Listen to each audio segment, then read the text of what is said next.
Newswatch at Noon reporter Michaela Marshall is live in the newsroom with how it all works.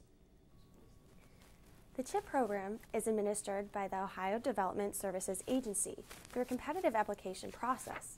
The goal is to provide more than $1 million to eligible residents for home rehab, repair, home construction, and down payment assistance. So they want to see the CHIP money be used for activities that aren't being funded through any other funding agency. It's very unique in that way, and it's the only resource that a lot of low to moderate income households have to rehabilitate their home or repair their home. To be eligible for the program, a resident must be in a low to moderate income bracket. They must be at 80% of the area median income based on limits set by Housing and Urban Development.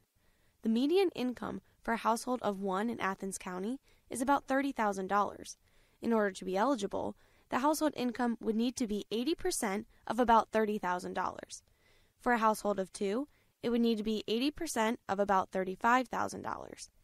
And for a household of three, their income would need to be 80% of about $40,000. For a household of four, it would need to be 80% of about $45,000. Additional benefits could be available for those in income ranges below these numbers. 50% below the area median income is considered very low income. 35% below the area median income is considered extremely low income. And while Athens County is one of the poorest in the state, the application for these grants is still competitive.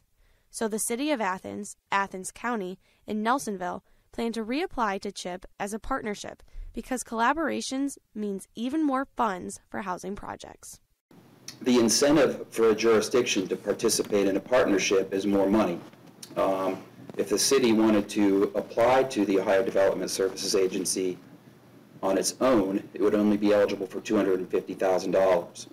The incentive to be included in the partnership or be a participating partner is an extra amount. It would then be eligible for $400,000.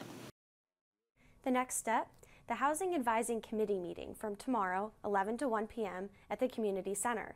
It would allow the community to provide input and also say their voice to have a united front before presenting the application to the state in May.